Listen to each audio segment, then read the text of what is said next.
Good people of Atlanta, we must never forget that Anthony Bourdain killed himself. Anthony Bourdain had the greatest job that show business ever produced. This nigga flew around the world and ate delicious meals with outstanding people. That man, with that job, hung himself in a luxury suite in France. They say 2000 party over, oops, out of time. So tonight I'm gonna party like it's 1999. I knew a nigga in high school that was an urban genius. This motherfucker's grades were so good, he got all the way from the hood to an Ivy League school with a full scholarship. From there, the motherfucker got himself into one of the best law schools in the country. And when he was in law school, he met a woman and they fell in love. And they were gonna get married. I remember him telling me about it. He was home for Christmas. And I told him, I said, my man, save that bitch for later in your life.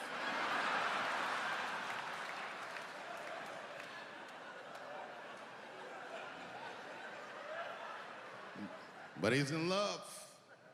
He didn't listen to me. He married her while he was in law school. And sadly, they got divorced while he was in law school. He was a street nigga from the hood. This man had nothing. And that bitch took half of that. And then I just never saw him again for years. And then 2 years ago, I was home in DC doing some shopping, trying to buy my sons some socks at Foot Locker. I go to Foot Locker, guess who's the manager? That nigga. Dressed like a referee, the whole shit. This motherfucker is 45 years old. We went out drinking that night, just trying to catch up, and he told me, he said he's been living with his mother for like 10 years, just trying to get back on his feet. But that's not the point of the story. The point of the story is, never occurred to this nigga to kill himself. He's alive and well in DC.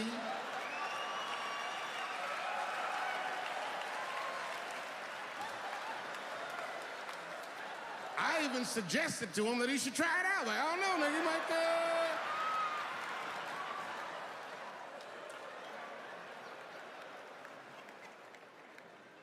Nobody's life is perfect. No matter what it looks like from the outside, you don't know what the fuck's going on inside. I have a great life, but it's not a perfect life. But it's good. My shit's like an above ground pool. You ever seen one of them? Yeah, it's a pool.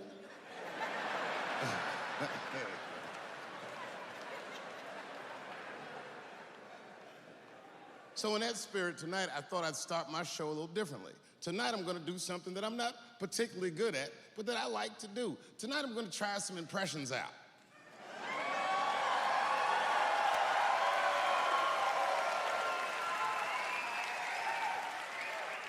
I only got 2. All right, the first impression's kind of dumb, but I like it. This is my impression. You ready? This is my impression of the founding fathers of America when the Constitution was being written. You ready? Here it goes. Hurry up and finish that Constitution, nigger. I'm trying to get some sleep.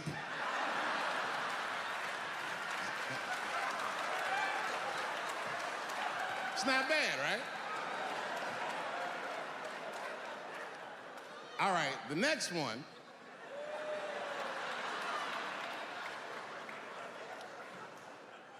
The next one's a little harder. I want to see if you can guess who it is I'm doing an impression of. All right, let me get into character. You gotta guess who it is, though. Okay, here it goes. Hey, if you do anything wrong in your life, and I find out about it, I'm gonna try to take everything away from you. And I don't care when I find out. Could be today, tomorrow, 15, 20 years from now. If I find out, you're fucking finished. Who's that? That's you. That's what the audience sounds like to me.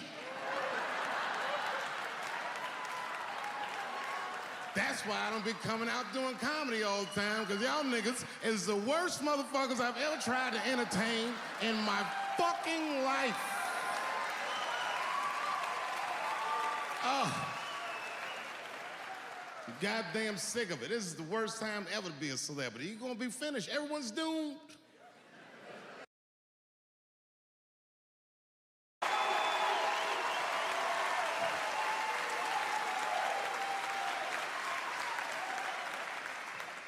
But you see, what I didn't realize at the time and what Kevin had to learn the hard way is we were breaking an unwritten and unspoken rule of show business. And if I say it, you'll know that I'm telling you the truth. The rule is that no matter what you do in your artistic expression, you are never, ever allowed to upset the alphabet people. You know who I mean. Those people that took 20% of the alphabet for themselves. I'd say the letters, but I don't want to conjure their anger. It's too late now. I'm talking about them L's and them B's and them G's and the T's. People be surprised. I have friends, all kinds of letters. Everybody loves me, and I love everybody. I got friends who are L's, I got friends who are B's, and I got friends who are G's. But the T's hate my fucking guts.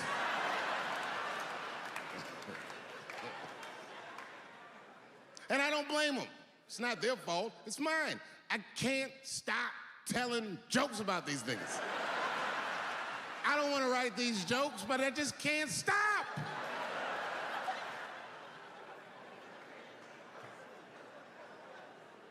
You know, you hear all those letters together all the time, LBGT, LBGT, and you think it's just one big movement. It's not.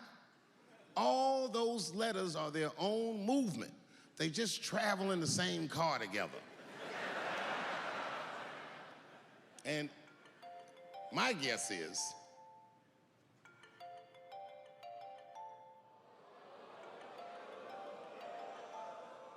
what is this, high school? This nigga probably got a babysitter or something. Go on and answer your phone, nigga. Just get that shit out of here. I'm in the middle of something important.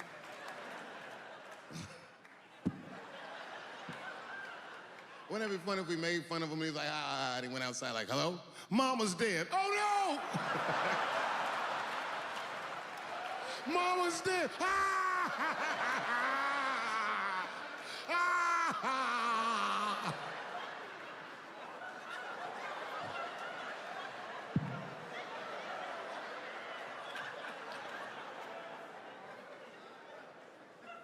That was a weird timed phone call, wasn't it? It's like his phone is gay.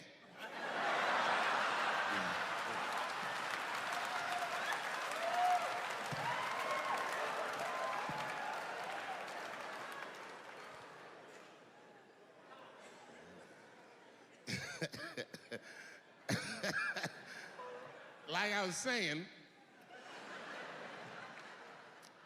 my guess is the G's are driving that car. That makes sense to me, because there's white men in the G's.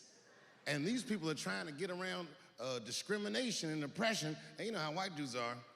We know these roads. In fact, we built these roads. The rest of you buckle up, we'll get you to where you want to go.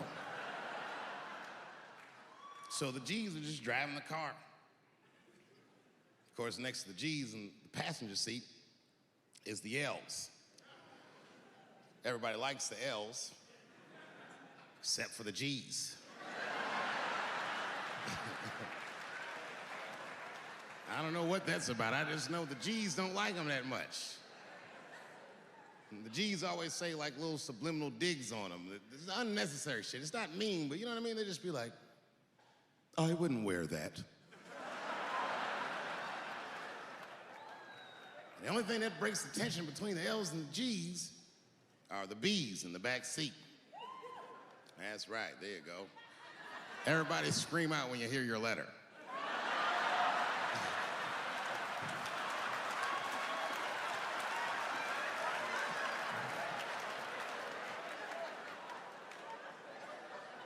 If it's one thing that the L's and the G's agree on, is that the B's are fucking gross. They seem greedy to the L's and the G's, you know what I mean? Because they're just sitting in the backseat like, yeah, man, I'll fuck anybody in this car. What's going on, man?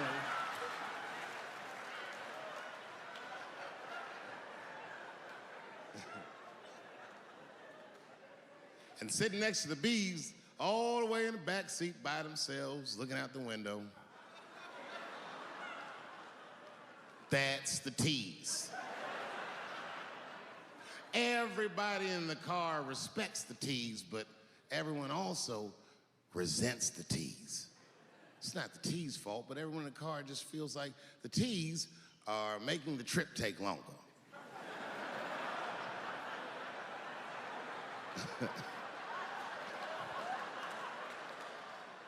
Anything the T's say gets on everybody's nerves. And then the T's don't even say anything bad. They just be in the back talking to themselves.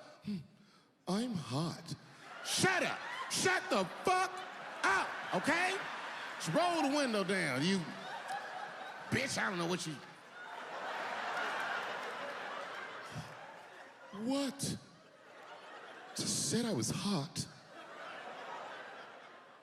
Could you pull over at the next exit? I need to use the restroom. There is not a restroom for you for 4 states, nigga. Will you just shut the fuck up so we can get where we're going?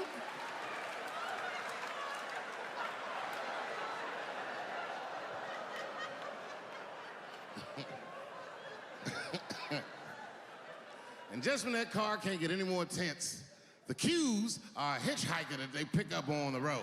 Some white dude in booty shorts is walking down the freeway.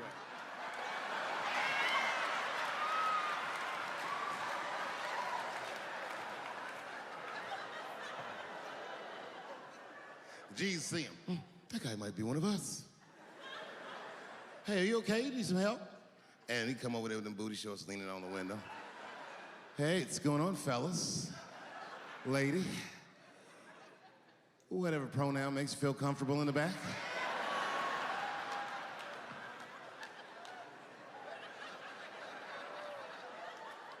Yeah. I don't really know where I'm going. I don't know if I'm gay or I'm straight or whatever. All I know for sure is that I really want to get in this car.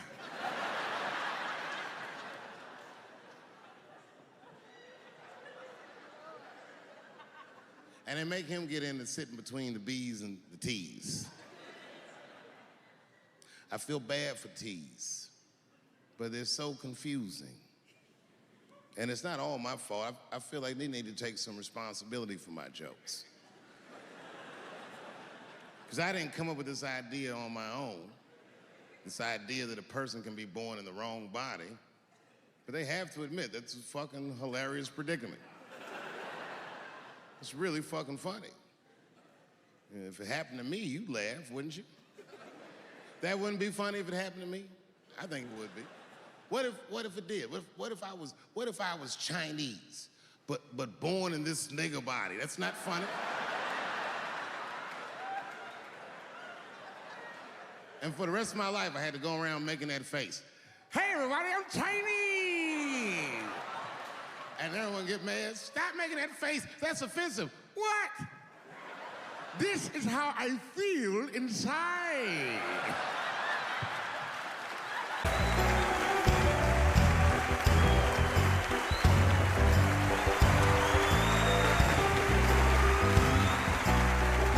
Thank you.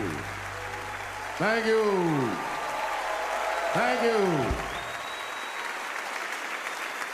I like not knowing what's gonna happen.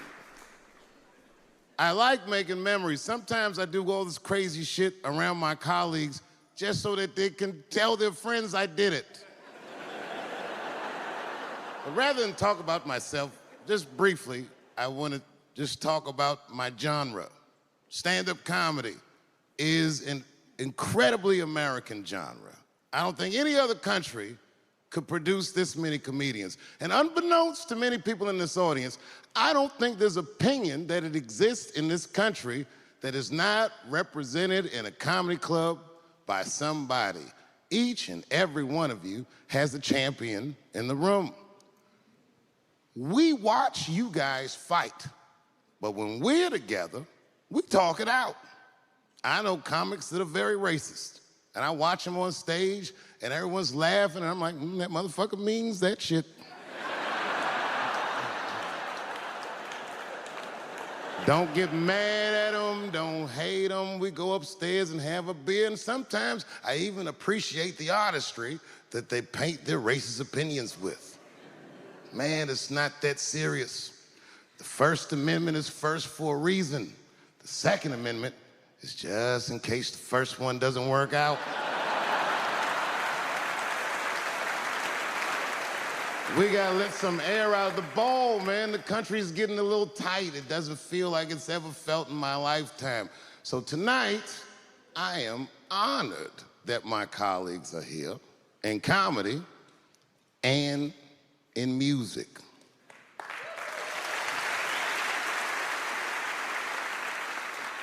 And I want everyone in America right now to look at me. Look at me smoking indoors. I didn't ask anybody, I just did it. What are they gonna do? Kick me out before I get the prize? No, nigga, this is called leverage.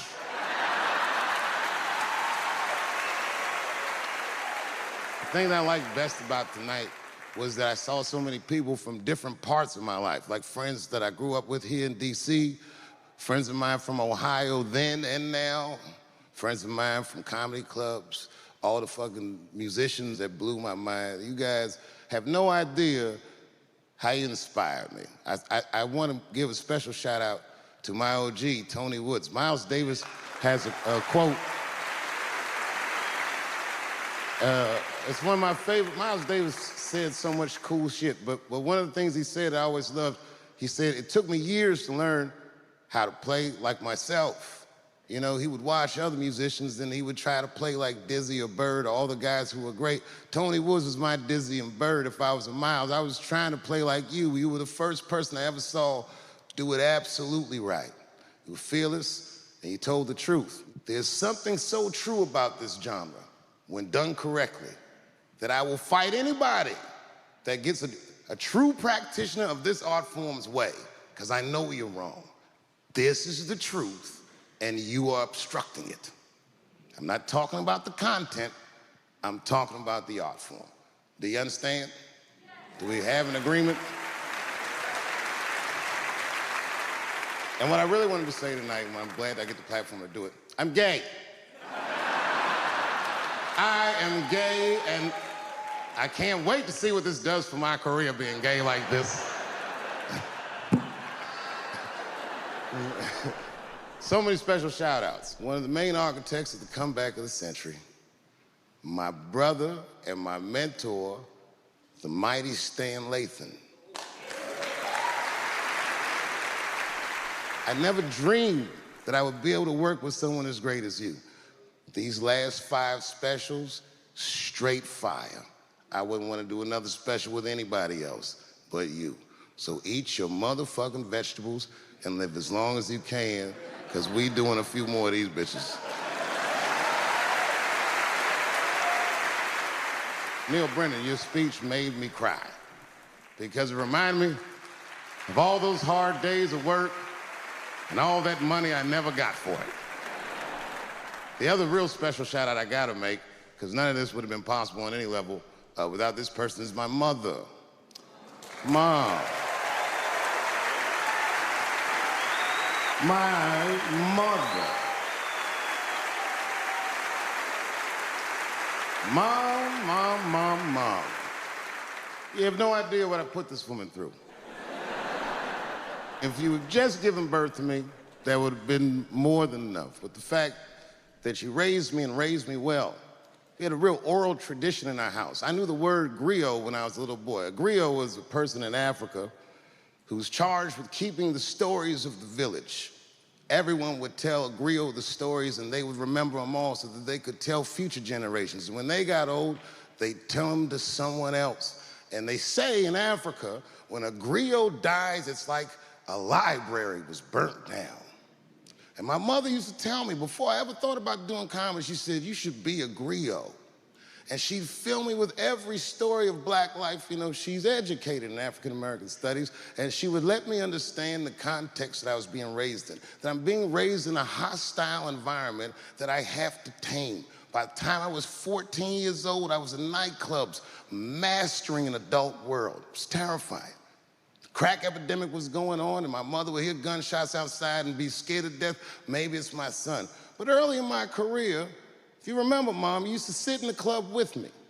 She'd do a full day of work. You'd be back there falling asleep, just waiting for me to go on. She would watch my show every night. Do you know how long that car ride is home?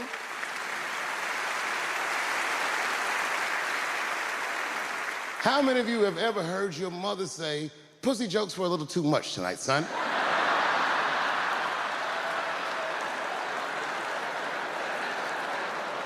I was a soft kid. I was sensitive, I'd cry easy, and I would be scared to fist fight. And my mother used to tell me this thing, I don't even know if you remember, but you said this to me more than once. You said, son, sometimes you have to be a lion so you can be the lamb you really are. I talk this shit like a lion. I'm not afraid of any of you. When it comes word to word, I will gab with the best of them, just so I can chill and be me.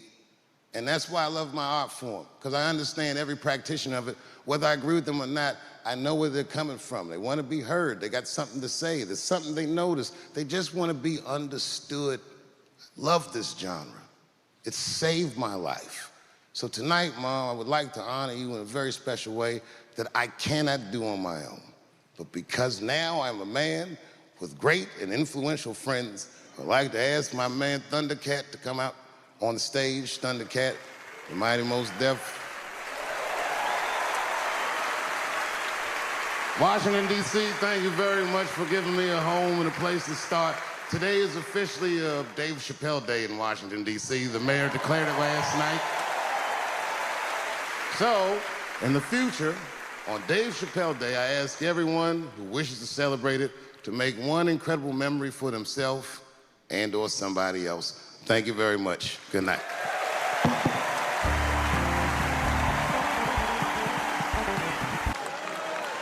It really is. We've had presidents before that have done bad jobs, but this shit is worse than a bad job. It's scary to watch. Holy shit, it's like seeing a crack pipe in your Uber driver's passenger seat.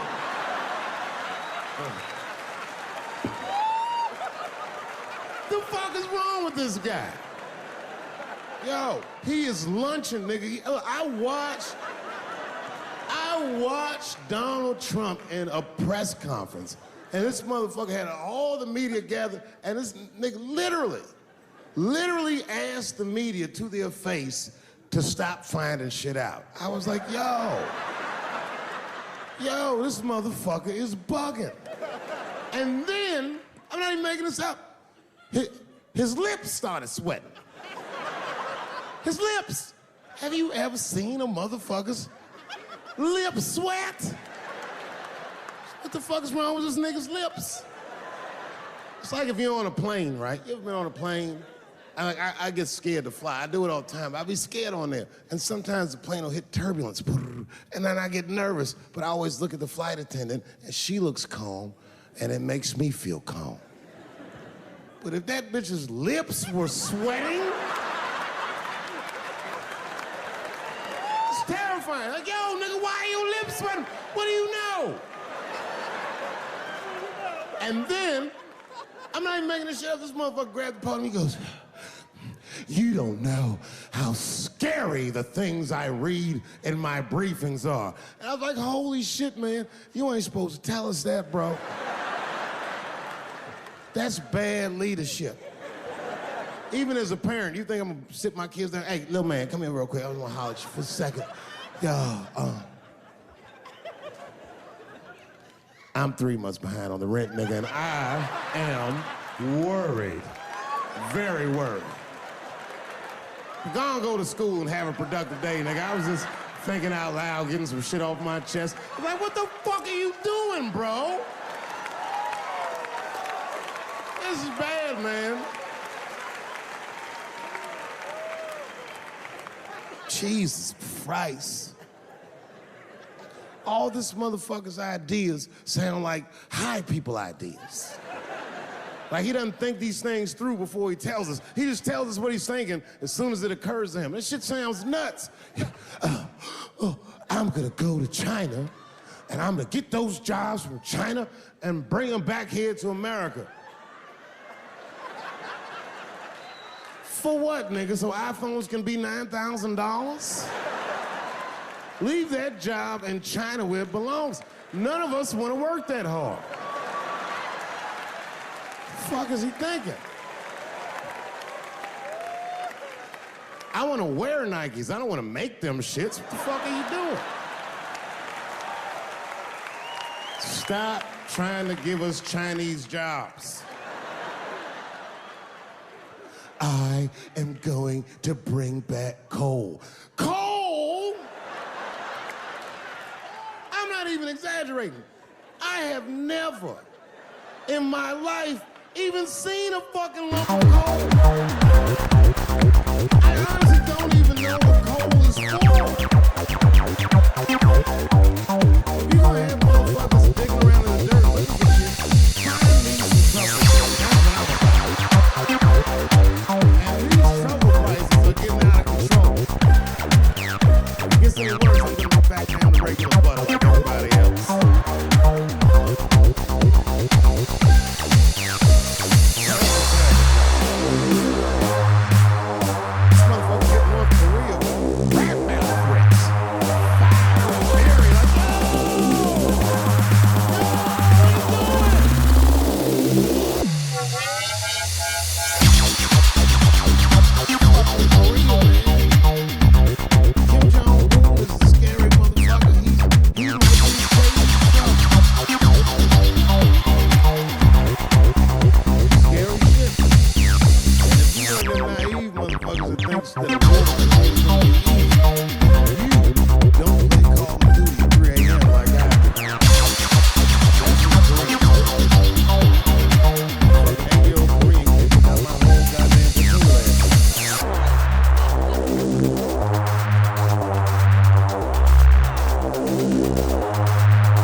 This man needs to realize that we all need each other. And that's why we will never, ever be able to beat China. Because everybody in America is racist, and everybody in China is Chinese. This motherfucker called it all wrong. And don't believe the media either, because all this shit is happening. The media is trying to make us believe that the extremities amongst us are the norms. We can disagree. That's fine. And most of us are keeping a cool head about it. You know what I mean? Balance. Respect one another's beliefs, even if they don't share those beliefs. I know I do. I respect everybody's beliefs.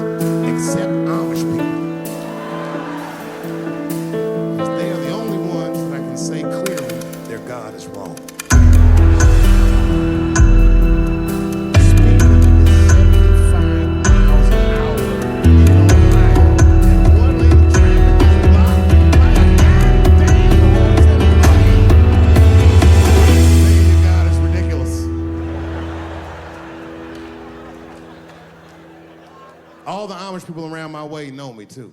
Not from television, obviously. They know me from the streets. Because when I see them horse and buggies, I'll pull the Porsche over and talk to them. Ezekiel. Ezekiel, are you sure that God doesn't want you to have any of this technology or this energy? Huh? Huh? I can't hear you, nigga. Let me turn this air conditioner off. What did you say? And them niggas be like, get away from me, ye. Ye tried to tempt me like the devil. Devil? Nah, bro. I'm trying to put you on to the game, Zeke. It's a big world out here, nigga. I just went 25 miles in 30 minutes. That's a day's journey for you. You don't even know what the weather's gonna be tomorrow, do you? I do. You don't even know that there's a valuable Pokemon right on your shoulder. Beep, ta-ta. Then I drive away. Huh? Oh, my vape pen? You wanna hit my vape pen? Oh, sorry, nigga, I'm trying not to get herpes. My bad. I've been playing cat and mouse with herpes for 30 years now, but every night I go to the club, I'll be like, not tonight, herpes. No disrespect, I'm not saying you have herpes, I'm just saying 1 out of 5 people do. So let's just all be careful around this motherfucker and make sure that we leave with the lips we came with.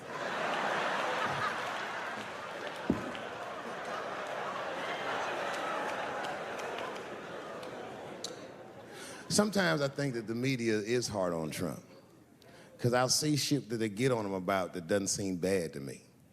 I mean, a nigga got on Trump about not staying in the White House enough. Who gives a fuck? This motherfucker was rich. Used to shit in a gold toilet. It's true. I don't know if you've ever been to the White House. It looks like a very nice place to work, but I wouldn't want to live in that Scooby-Doo ass house either. That shit's terrifying looking. Imagine you trying to jerk off in the crib and Abraham Lincoln's just looking at you like...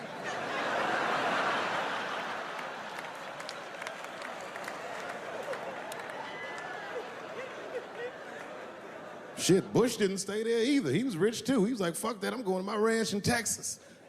Obama was the first motherfucker to move into the White House like, this is a nice place.